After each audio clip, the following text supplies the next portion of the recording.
नमस्कार. मी उषा गोडकर. श्रोते हो, आज कार्तिक कृष्ण त्रयोदशी.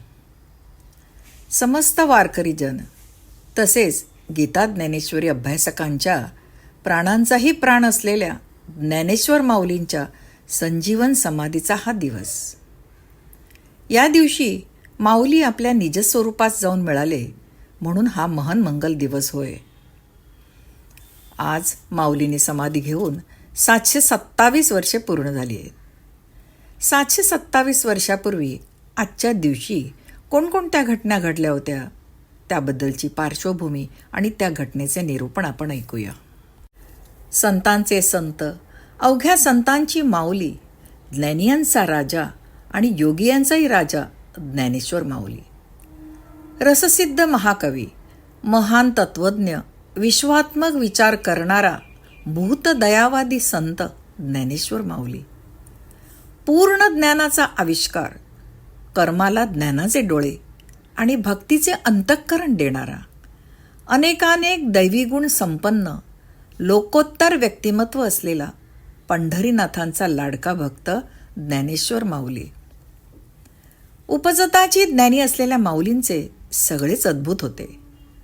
आज लक्षावधी भाविक जन पंढरीची आळंदीची वारी करून सात्विकतेकडे झेपावत आहेत. हा माऊलींचाच कृपाप्रसाद होय. गुरुकृपेने त्यांनी निर्माण केलेली भावार्थ दीपिका उर्फ ज्ञानेश्वरी, तसेच चांगदेव पासष्टी, हरिपाठ, अमृतानुभव आणि असंख्य अभंग संपदा ही मराठी सारस्वतांची अजरामर अक्षय लेणी होत. ज्ञानेश्वरी वाचताना अभ्यासताना माऊलींचे व्यक्तिमत्व उलगडत जाते. माऊलींच्या केवळ नामाने अवघा वारकरी गहिवरून जातो. माऊलींच्या ग्रंथसंपदेचा सुगंध संपूर्ण भारतवर्षातच नव्हे तर जगात सर्वत्र दरवळतोय. जगातील अनेक भाषांमध्ये ज्ञानेश्वरीचा अनुवाद झालेला आहे. माऊलींचे नियोजित कार्य संपन्न झाले आणि ज्या हेतूसाठी जीवन जगायचे तो हेतूही संपन्न झाला. त्यानंतर जीवन जगत राहायला अर्थ तरी कोणता, असे विचार त्यांच्या मनात घोळू लागले. जीवनातील आसक्तीतून मन केव्हाच उडाले होते. आता शेवटचे बंधही शिथिल होऊ लागले. माऊलीने स्वतःच्या मनाशी काही निर्धार केला आणि संजीवन समाधी घेण्याचा निर्णय घेतला. त्यावेळेस माऊलींचे वय अवघे 21 वर्षांचे होते. हा निर्णय होताच त्यांनी तो संतश्रेष्ठ नामदेव महाराज आणि सद्गुरू निवृत्तीनाथ यांच्या कानी घातला आणि ते हादरून गेले. समकालीन संतश्रेष्ठ व हरिभक्तांना देखील हे कळताच त्यांच्यावर आभाळ कोसळले. शोकाचा महापूर लोटला. पूर्ण विचारांती समाधीसाठी आळंदी इंद्रायणी काठी असलेल्या सिद्धेश्वर मंदिराजवळचे विवर हे स्थान आणि कार्तिक कृष्ण त्रयोदशी हा दिवस निश्चित करण्यात आला. याच्या 15 दिवस आधी पंढरपुरात कार्तिक शुद्ध एकादशी झाली. माऊलीने पंढरीनाथाचे दर्शन घेतले. द्वादशीला पारणे झाले आणि माऊली पंढरीनाथांचा निरोप आणि आशीर्वाद घेऊन आपली भावंडे आणि इतर संत महात्मे भक्तजन यांच्यासह आळंदीस येण्यास निघाले. आळंदीस आल्यावर कार्तिक कृष्ण एकादशी झाली. रात्रभर जागर झाला. द्वादशीस पारणे आणि मग उजाडली कार्तिक वद्य त्रयोदशी. पंच उषक्काली माऊली जागे झाले. प्रातःकर्म आटोपून त्यांनी इंद्रायणीत स्नान केले. अन्नी गुरकले आणि सिद्धेश्वराचे दर्शन आशीर्वाद घेऊन माऊली सुवर्ण पिंपळापाशी आले. याच सुवर्ण पिंपळाने त्यांना अर्पण केलेल्या आयुष्यातील शेवटचा सोनेरी क्षण आज उगवला होता. आरंभ त्याच्या आशीर्वादाने झाला होता. अखेरही त्याच्याच अध्यक्षतेखाली व्हायची होती. सारवून स्वच्छ केलेल्या विवरात स्वच्छ धुतलेल्या वस्त्राच्या घडीवर तुळशी, बेल, दुर्वा, दर्भ, सुवासिक फुले ठेवून आसन सिद्ध करण्यात आले होते. धुनी पेटवून आसनापुढील समईच्या ज्योती प्रज्वलित करण्यात आल्या होत्या. भोजनोत्तर कीर्तन झाले आणि समाधीस्थ होण्यासाठी माऊली उठून उभे राहिले. माऊलींच्या अंगावर चंदनाची उटी लावण्यात आली. नामदेव महाराजांनी माऊलींच्या गळ्यात सुवासिक फुलांच्या माळा घातल्या. शांत पावले टाकीत महायात्रेला सुरुवात झाली. संत मंडळी आणि भक्तजन निशब्द होऊन जागोजागी उभे होते. वातावरणात व्याकुळ करणारा सन्नाटा होता. प्रत्येक संत महात्म्याशी जाऊन माऊली त्यांच्या पाया पडत आलिंगन देत हात जोडून सर्वांचा निरोप घेऊ लागले.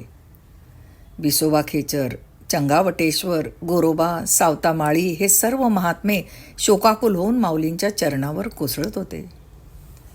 अंतर्बाह्य शांत असलेल्या माऊलीने आपले सर्व पाश केव्हाच आवरले होते. आता मात्र एकच भेट उरली होती आणि तिथेच साऱ्यांचे डोळे लागले होते. माऊलींची तिन्ही भावंडे विवराच्या प्रवेशद्वारापाशी उभी होती. निवृत्तीनाथांनी सोपान आणि मुक्ताई या दोघांना 2 बाजूला ठेवले होते. माऊली निवृत्तीनाथांपाशी आले आणि आपले वडील बंधू हेच आपले सद्गुरू असलेल्या निवृत्तीनाथांच्या चरणांना त्यांनी मिठी घातली आणि निवृत्तीनाथांच्या निष्ठुर विरक्तीनेही त्यांना ऐनवेळी दगा दिला. या माझ्या ज्ञानोबानेच मला गुरुपद दिले. त्याचे माझे गुरुशिष्य नाते त्याने शेवटपर्यंत अत्यादराने निभावले आणि आज हा माझा सर्व गुणसंपन्न धाकला बंधू माझ्याही आधी पुढे निघालाय ही कल्पनाही सहन न होऊन ते स्फुंदत म्हणाले, माय बापे आम्हा त्यागीयले जेव्हा तैसे दुःख तेव्हाही झाली नाही. निवृत्तीनाथांचा शोक पाहून माऊलींना क्षणभर आपण विचलित होतोय की काय असेच झाले असेल. त्यानंतर माऊलींनी आक्रोश करणाऱ्या मुक्ताई आणि सोपानाला घट्ट मिठीत घेतले. थोड्याच वेळात धाकल्या भावंडांचे शेवटचे मृणालपाश दूर सारीत माऊली समाधीद्वारापाशी चालत गेले. निवृत्तीनाथांनी माऊलींचा डावा हात धरला होता. पाठोपाठ चालणाऱ्या संतश्रेष्ठ नामदेव महाराजांच्या दृष्टीला जाणवले, साक्षात हरी पांडुरंग पहिल्या पायरीवर माऊलींची वाट पाहत उभे आहेत. माऊली तेथे जाताच सन्मानाने त्या पंढरीनाथाने आपल्या लाडक्या भक्तास समाधीस्थानी नेऊन बसविले हे नामदेवांच्या प्रतिभेने पाहिले. माऊली पद्मासन घालून आसनावर बसले. पुढे ज्ञानेश्वरी उघडून ठेवली. त्यानंतर 108 ओव्यांचे शेवटचे नमन त्यांनी केले. त्यांच्या मुखातील अखेरचे शब्द होते, आता मोक्षाची वाटा पाहिला षटचक्र चोहटा, आज्ञा द्यावी वैकुंठा ज्ञानदेवो म्हणे, न लगे कलियुगीचा वारा, जे जे बोलिलो जगद उद्धारा, मागितला थारा पायी तुझ्या. थोड्याच वेळात निवृत्तीनाथ मान खाली घालून विवराबाहेर आले आणि कठोर हृदयाने त्यांनी तळघराच्या प्रवेशद्वाराला दगड लावून ते कायमचे बंद केले. सगळीकडे एकच हल्लकल्लोळ झाला. खऱ्या अर्थाने पीडित जगाला कल्याणाचा प्रकाश देणारा सूर्य आता मावळतीला गेला. माऊली समाधीस्थ झाले. हा दिवस होता कार्तिक वद्य त्रयोदशी शके 1218, गुरुवार, वेळ दुपारी 3 वाजता. ज्ञानेश्वर माऊलींची संजीवन समाधी म्हणजे एका युगाचा अंत झाला होता. माऊलींच्या समाधीनंतर 7च महिन्यात मागे राहिलेल्या निवृत्तीनाथ, सोपान, मुक्ताबाई या 3ही अलौकिक भावंडांनी जगाचा निरोप घेतला. नामदेवांच्या तोंडून शब्द उमटले, वैराग्याच्या गोष्टी ऐकिलेल्या कानी आता ऐसे कोणी होणे नाही. नमस्कार. पुंडलिक वरदे हरी विठ्ठल. श्री ज्ञानदेव तुकाराम. पंढरीनाथ महाराज की जय. सद्गुरुनाथ महाराज की जय.